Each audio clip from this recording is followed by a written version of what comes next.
Hello friends, educate Bharat में मैं आपका स्वागत करती हूँ। फ्रेंड्स, आज मैं आपके लिए लेकर के आई हूँ करंट अफेयर्स प्रश्नोत्तरी।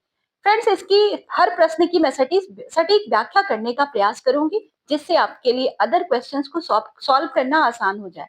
फ्रेंड्स, ये क्वेश्चंस जो हैं आपकी अलग अलग प्रतियोगी परीक्षाओं में आपको काम आने वाले हैं, जैसे यूपीएससी, यूपी टेट, एसएससी। और आपको इन प्रश्नोत्तरी जो है ये समसामयिक घटनाओं पर आधारित है। तो चलिए हम शुरू करते हैं देर न करते हुए। पिनेकल्स डेजर्ट किस देश में स्थित है? ए ऑस्ट्रेलिया, बी चीन, सी मोरक्को, डी रूस। पिनेकल डेजर्ट जो है ये स्थित है ऑस्ट्रेलिया में। हाल ही में साइंस एडवांसेस प्रकाशित शोध ने कास्ट परिदृश्यों की डेटिंग के लिए एक नई विधि पेश की है, विशेष रूप से लोहे से भरपूर नोड्यूल का विश्लेषण करके। ये नोड्यूल पश्चिमी ऑस्ट्रेलिया के नाम्बुंग नेशनल पार्क के पिनेकल्स डेजर्ट में पाए जाते हैं, जो इन अद्वितीय भूवैज्ञानिक संरचनाओं को आकार देने वाली जलवायु स्थितियों की जानकारी देते हैं। इस अध्ययन से यह पता चलता है कि नोड्यूल लगभग 100,000 साल पहले तीव्र अपक्षय की अवधि के दौरान बने थे, जो पिछले 5 लाख वर्षों में इस क्षेत्र का सबसे नम समय था।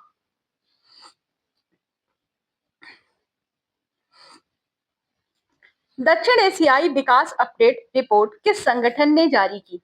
ए विश्व बैंक, बी अंतरराष्ट्रीय मुद्रा कोष, सी संयुक्त राष्ट्र विकास कार्यक्रम, डी संयुक्त राष्ट्र पर्यावरण कार्यक्रम। तो इसका सही आंसर है विश्व बैंक। Next question. इससे संबंधित थोड़ी सी जानकारी आपको दे देते हैं। विश्व बैंक ने दक्षिण एशियाई विकास अपडेट रिपोर्ट जारी की है, और जिसमें यह बताया गया है कि दक्षिण एशिया की उत्पादन वृद्धि अन्य उभरते बाजार क्षेत्रों से अधिक होगी। जलवायु परिवर्तन के कारण दक्षिण एशिया अत्यधिक गर्मी, बाढ़ और अन्य मौसम से संबंधित झटकों का सामना कर रहा है। विशेष रूप से भारत की छोटी कंपनियां ज्यादा संवेदनशील हैं। इस क्षेत्र में महिला श्रम शक्ति भागीदारी केवल 32% है, जो लिंग समानता के माध्यम से आय वृद्धि की संभावनाओं को दर्शाता है। रिपोर्ट में विवाह के कारण होने वाले दंड का उल्लेख है, जहां विवाह से महिलाओं की श्रम शक्ति भागीदारी घटती है। भूटान की अर्थव्यवस्था के वित्तीय वर्ष 25 में से 7.2% की वृद्धि का अनुमान है, और भारत इसके ठीक पीछे 7% पर है, जिसका जिसका कारण जो है निजी खपत, पर्यटन और जल विद्युत निर्यात है। कराकोरम वन्य जीव अभयारण्य जो हाल ही में खबरों में था, किस राज्य या केंद्र शासित प्रदेश में स्थित है? A Ladakh, B Madhya Pradesh, C Rajasthan, D Jammu and Kashmir. तो ये जो कराकोरम वन्य जीव अभयारण्य है, ये किस लिए खबरों में था? सबसे पहले तो हम ये जान लेते हैं। दोस्तों, ये लद्दाख में है। ये है कहाँ? लद्दाख में। और ये क्यों चर्चित था? राष्ट्रीय वन्य जीव बोर्ड NBWL की स्थायी समिति ने कराकोरम वन्य जीव अभयारण्य से गुजरने वाले महत्वपूर्ण सड़क खंडों को मंजूरी दी है। KWS कराकोरम पर्वत श्रृंखला के पूर्वी छोर में लेह जिले लद्दाख में स्थित है। यह उत्तर पश्चिमी हिमालय का हिस्सा है, और अभयारण्य की उत्तरी सीमा जो है वो चीन की अंतरराष्ट्रीय सीमा से लगती है। साथ ही साथ पश्चिमी सीमा जो है पाकिस्तान से लगती है। किस राज्य ने पशुपालन और पैरा पशु चिकित्सा में डिप्लोमा और प्रमाण पत्र कार्य पाठ्यक्रम शुरू करने के लिए एक नीति शुरू की है? ए उत्तर प्रदेश, बी बिहार, सी हरियाणा, डी गुजरात। तो दोस्तों, इस राज्य का नाम है उत्तर प्रदेश। उत्तर प्रदेश कैबिनेट ने एक काम किया है, पशुपालन और पैरा पशु चिकित्सा में डिप्लोमा और प्रमाण पत्र पाठ्यक्रम शुरू करने के प्रस्ताव को मंजूरी दे दी है। ये पाठ्यक्रम निजी और सरकारी संस्थानों द्वारा पैरा वेट्स को प्रशिक्षण देने के लिए पेश किए जाएंगे। इस पहल का उद्देश्य पशु चिकित्सा देखभाल में सुधार करना है, खासकर ग्रामीण क्षेत्रों में, जहां पैरा वेट्स टीकाकरण, प्राथमिक चिकित्सा और पशु स्वास्थ्य देखभाल में मदद करते हैं। हाल ही में किस संस्था ने राज्यों को उनके हरित संक्रमण को तेज करने में मदद के लिए एसेट प्लेटफॉर्म लॉन्च किया? ए नीति आयोग, बी राष्ट्रीय हरित अधिकरण, सी भारतीय वनस्पति सर्वेक्षण, डी पर्यावरण वन और जलवायु परिवर्तन मंत्रालय। तो फ्रेंड्स इसको किया है लॉन्च नीति आयोग ने। नीति आयोग ने विद्युत मंत्रालय और नवीकरणीय ऊर्जा मंत्रालय के साथ साझेदारी की है और एक प्लेटफॉर्म असेट को लॉन्च किया है। यह प्लेटफॉर्म ऊर्जा संक्रमण के खाके को तैयार करने और उनके क्रियान्वयन में सहायता करने के माध्यम से राज्यों को हरित संक्रमण तेजी लाने में मदद करेगा। इसका फोकस ग्रीन हाइड्रोजन, ऊर्जा दक्षता, ई मोबिलिटी, अपतटीय पवन ऊर्जा और अन्य परियोजनाओं पर होगा। माओरी किस देश के स्वदेशी पोलिनेशियन लोग हैं? A Germany, B Ukraine, C Sweden, D New Zealand. का सही आंसर है न्यूजीलैंड। न्यूजीलैंड की संसद में माओरी पार्टी के सांसदों ने संधि सिद्धांत विधेयक के विरोध में ये खाका प्रस्तुत किया। माओरी न्यूजीलैंड के स्वदेशी पोलिनेशियन लोग हैं जो कि 1320 से लेकर 1350 के बीच पूर्वी पोलिनेशिया से न्यूजीलैंड आए थे। उन्होंने एक अनूठी संस्कृति, भाषा, पौराणिक कथाएं और कला विकसित की। 1840 में ब्रिटिशों के साथ हस्ताक्षरित वेटांगी की संधि ने सह अस्तित्व की स्थापना की, लेकिन यह राजनीतिक और आर्थिक शिकायतों के केंद्र में बनी हुई है। माओरी न्यूजीलैंड में दूसरा सबसे बड़ा जातीय समूह है। हाल ही में क्रिएटिव माइंड्स ऑफ टुमारो की चौथी संस्करण की शुरुआत कहाँ हुई थी? ए चेन्नई, बी गोवा, सी मुंबई, डी नई दिल्ली। तो दोस्तों इसकी शुरुआत हुई थी गोवा में। ऑप्शन नंबर बी सही है।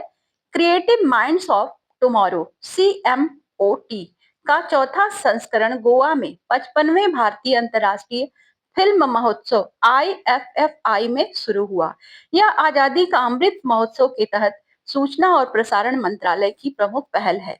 इसका उद्देश्य युवा फिल्म निर्माताओं की पहचान, पोषण और प्रोत्साहन करना है, जो सहयोग, कौशल विकास और मेंटरशिप को बढ़ावा देता है। इससे उभरती मीडिया प्रतिभाओं के लिए भारत का सबसे बड़ा पूरी तरह से समर्थित मंच माना जाता है। 2024 संस्करण जो है ये 20 से 28 नवंबर तक रहेगा, जिसे नेटफ्लिक्स पर्ल एकेडमी का समर्थन प्राप्त है। Next question,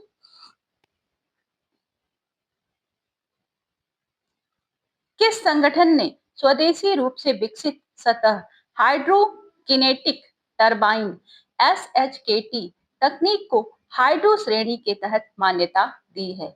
A central electricity authority CEA, B bureau of energy efficiency BEE, C Indian renewable energy development energy IREDA, D विद्युत मंत्रालय। का सही आंसर है central electricity authority. Option number A सही है। सेंट्रल इलेक्ट्रिसिटी अथॉरिटी ने स्वदेशी रूप से विकसित सतह हाइड्रोकिनेटिक टरबाइन को हाइड्रो श्रेणी के तहत मान्यता दी है और SHKT बहते पानी की गतिज ऊर्जा का उपयोग कर लगभग शून्य संभावित हेड के साथ बिजली उत्पन्न करता है, जबकि पारंपरिक प्रणालियों को बांध या बैराज की आवश्यकता पड़ती है। यह स्थापित करने में आसान, लागत प्रभावी है। बिजली की उत्पादन की लागत 2 से 3 प्रति यूनिट है। यह तकनीक नवीकरणीय ऊर्जा के खरीदारों और उत्पादकों दोनों को ही लाभ पहुंचाती है और गीगावाट स्तरीय नवीकरणीय ऊर्जा उत्पादन के लिए महत्वपूर्ण अवसर प्रदान करती है।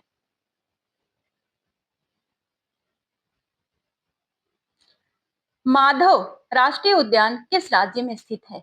ए मध्य प्रदेश, बी राजस्थान, सी गुजरात, डी उत्तराखंड। तो इसका सही आंसर है मध्य प्रदेश। ये राष्ट्रीय बाघ संरक्षण प्राधिकरण ने मध्य प्रदेश में माधव राष्ट्रीय उद्यान को एक बाघ अभयारण्य के रूप में मंजूरी दी है। यह उद्यान उत्तरी केंद्रीय हाईलैंड्स के ऊपरी विंध्य पहाड़ियों के हिस्से में स्थित है, जिसमें पठार और घाटियां हैं। इसमें दो झीलें, सख्य सागर और माधव सागर शामिल हैं, जो जलीय जैव विविधता और स्थलीय प्रजातियों का समर्थन करती हैं।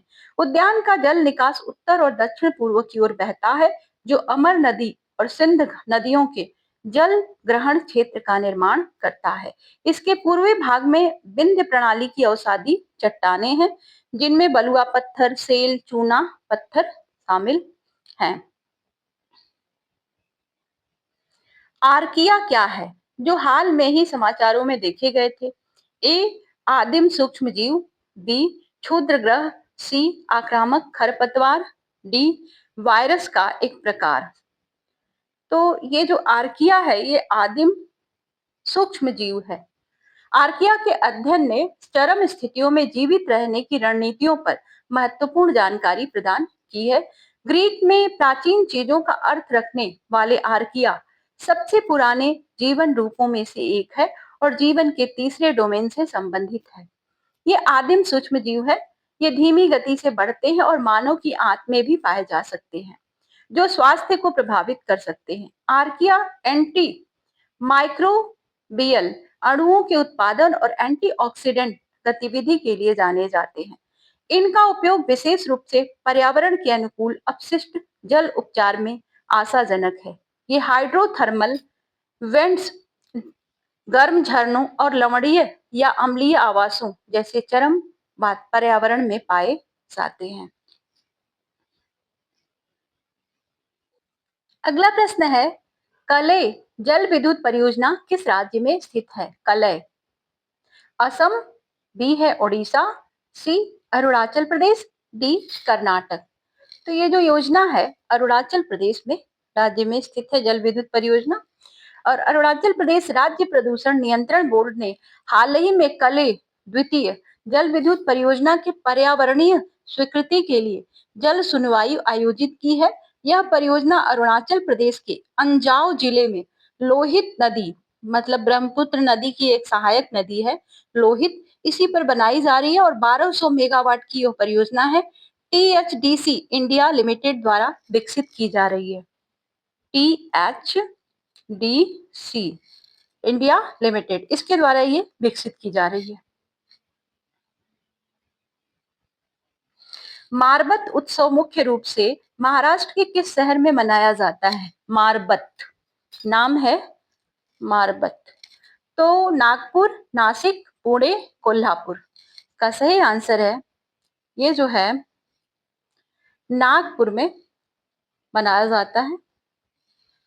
और नागपुर में मनाया जाने वाला मारबत उत्सव जो है, यहाँ पर लाखों श्रद्धालु आते हैं और रंग बिरंगी झांकियों को दिखाया जाता है, व्यंग्यात्मक पुतलों की शोभा यात्रा निकलती है और सामाजिक मुद्दों पर ध्यान आकर्षित करने का प्रयास किया जाता है। पीली मारबत और काली बगड़िया के पुतले लगभग 10 किलोमीटर लंबी यात्रा करके उसके बाद इनको जला दिया जाता है। माना जाता है कि इससे नकारात्मकता दूर होती है। Association for democratic reforms ADR के अनुसार किस राज्य के मुख्यमंत्री ने अपने खिलाफ सबसे ज्यादा आपराधिक मामले घोषित किए हैं? तेलंगाना रेवंत रेड्डी, तमिलनाडु एम के स्टालिन, आंध्र प्रदेश चंद्रबाबू नायडू, कर्नाटक सिद्धारमैया। तो इनका नाम है तेलंगाना के रेवंत रेड्डी जो है, तेलंगाना के मुख्यमंत्री रेवंत रेड्डी। एडीआर की रिपोर्ट के अनुसार भारत के 30 में से 12 मुख्यमंत्री जो हैं 40% अपने खिलाफ इन्होंने आपराधिक मामलों को घोषित किया है। इनमें सबसे ज्यादा 89 मामले तेलंगाना के मुख्यमंत्री रेवंत रेड्डी ने घोषित किए हैं। तमिलनाडु के एम के स्टालिन ने 47 और आंध्र प्रदेश के चंद्रबाबू नायडू ने 19, कर्नाटक के सिद्धारमैया ने 13 मामले घोषित किए हैं। अगला प्रश्न है, दूसरा अफ्रीकी जलवायु शिखर सम्मेलन ACS2 2025 कहाँ आयोजित किया गया था? तो ये आयोजित किया गया था अदीस अबाबा, इथियोपिया। अदीस अबाबा इथियोपिया का जगह है और दूसरा अफ्रीकी जलवायु शिखर सम्मेलन जो 8 से 10 सितंबर 2025 को अदीस अबाबा में हुआ। इथियोपिया नाम की कंट्री है। इसका मुख्य उद्देश्य जो था जल अफ्रीका में जलवायु कार्रवाई को तेज करना है और हरित विकास के लिए वित्त को जुटाना था। सम्मेलन में अदीस अबाबा घोषणा को अपनाया गया और अफ्रीकी जलवायु नवाचार संधि व सुविधा की शुरुआत की गई, जिससे अफ्रीका की नेतृत्व वाली जलवायु पहलों को समर्थन मिलेगा। किस राज्य सरकार ने हाथियों की निगरानी और मानव हाथी संघर्ष रोकने के लिए गज रक्षक ऐप लॉन्च किया है? गज रक्षक नाम इसका सुन लीजिए, गज रक्षक ऐप। मध्य प्रदेश, उत्तर प्रदेश, झारखंड, बिहार। तो इस राज्य का नाम है एमपी, मध्य प्रदेश। मध्य प्रदेश सरकार ने गज रक्षक ऐप हाथियों की निगरानी और मानव के साथ उसके संघर्ष को रोकने के लिए शुरू किया है। यह जो ऐप है वन विभाग और वाइल्ड लाइफ कंजर्वेशन ट्रस्ट और कल्पवाग कंपनी के सहयोग से बना है। कल्पवाग।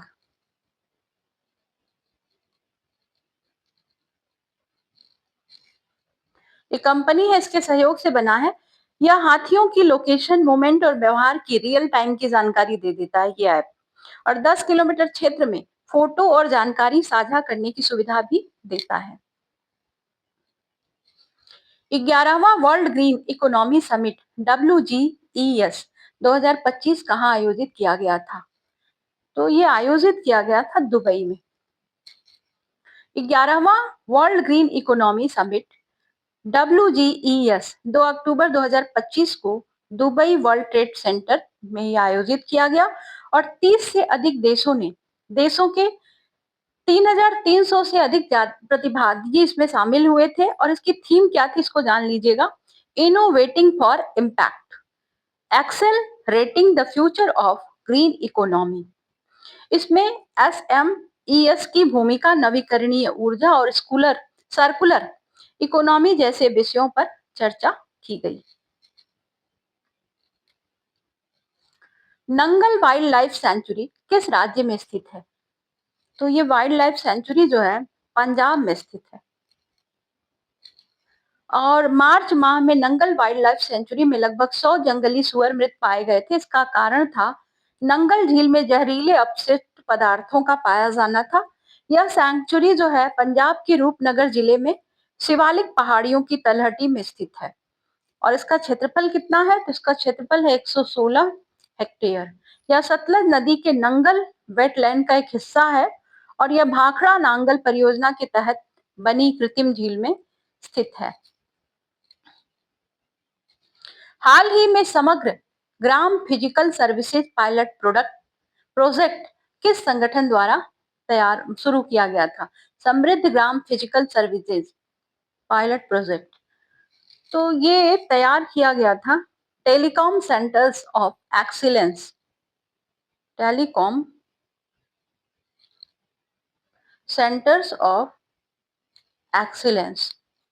ऑप्शन नंबर सी सही है, TCOE।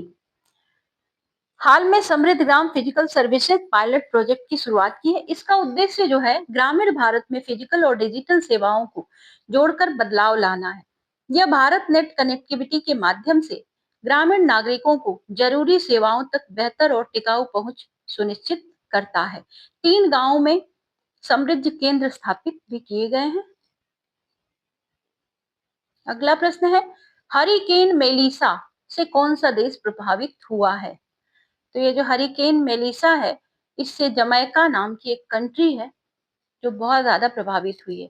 हरिकेन मेलिसा ने जमैका में किया क्या है? भारी बारिश, समुद्री तूफान, गंभीर नुकसान पहुंचाया। ऐसे तूफानों को अलग अलग क्षेत्रों में अलग अलग नाम से जाना जाता है। कहीं कहीं इसको हरिकेन कहते हैं, कहीं टाइफून कहते हैं, और किसी किसी कंट्री में इसको साइक्लोन भी कहा जाता है। जबकि वैज्ञानिक रूप से इनका नाम है उष्ण कटिबंधीय चक्रवात। अटलांटिक या पूर्वी महासागर, प्रशांत महासागर में बनने वाले तूफानों को हरिकेन कहा जाता है और इसके नाम विश्व मौसम संगठन की 6 वर्षीय सूची से लिए जाते हैं।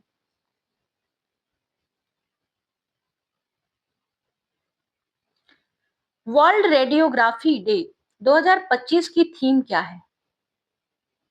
वर्ल्ड रेडियोग्राफी डे 2025 की जो थीम है वो है रेडियोग्राफर्स अनदेखा करने वाले।